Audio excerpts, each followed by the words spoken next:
Thank you, Mr. Chair. Members, June is Immigrant Heritage Month, and I just didn't want this to pass, especially on this last day, without recognizing it.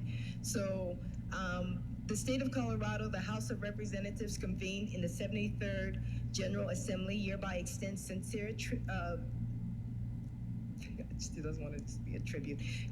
Okay, sincere tribute to the immigrants and immigrants' descended families of Colorado in honor of National Immigrant Heritage Month.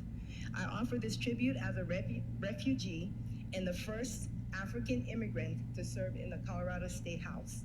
I came to Colorado in 1980, fleeing a very bloody military coup. My mother was held at gunpoint for over 2 hours while my sister and I watched, not knowing if she was going to survive or not.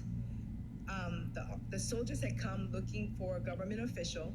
She was engaged to a government official. They found him eventually and then dragged him to our driveway with my mother. And by the grace of God, my mom was not taken. After a few days, the soldiers had rounded up all 13 ministers of the government. They tied them to light poles on the beach in Monrovia, the capital of the city. And they shot them all by firing squad without any type of judgment, or they didn't even have a day in court.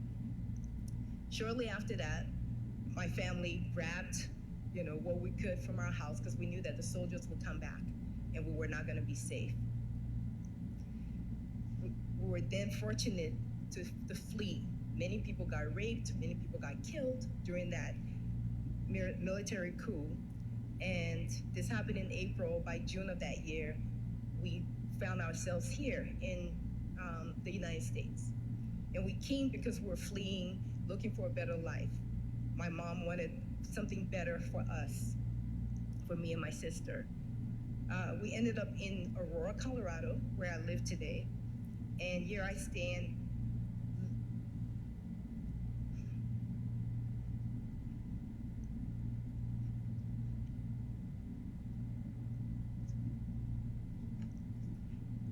Here I stand, living almost this impossible dream.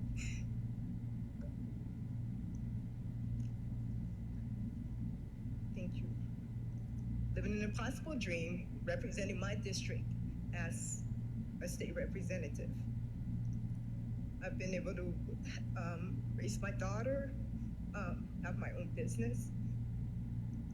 But this is what America is all about when we talk about the American dream. And just in a broader context of what this means as an immigrant. 1 in 10 Coloradoans is an immigrant, just like me. Another 1 in 10 Coloradoans have at least one immigrant parent. 1 in 8 workers in this state is an immigrant. In Aurora, where I come from, 1 out of every 4 persons say that they are from another country, they're foreign born. We're referred to as new Americans. And whether you've come here like Representative McCormick's family who came maybe about 100 years ago, this is a land of immigrants. Immigrants' households paid over $5 billion in taxes in 2018. Immigrant entrepreneurs like myself generate $1 billion in business revenue in the state annually. And about 1 out of every 6 business owners in the Denver and Aurora area is an immigrant. In my own community, there's over 160 different languages spoken. So people are from Russia, Burma, Ghana, all over the world, or Palestine. I'm proud to live in Colorado's most diverse city, Aurora. And as a new American, I am also proud to stand here before you today to make the presence of immigrants in this state visible and undeniable. Immigrants face insurmountable odds, whether they're fleeing from war or famine or political unrest. They all come here looking for that better life.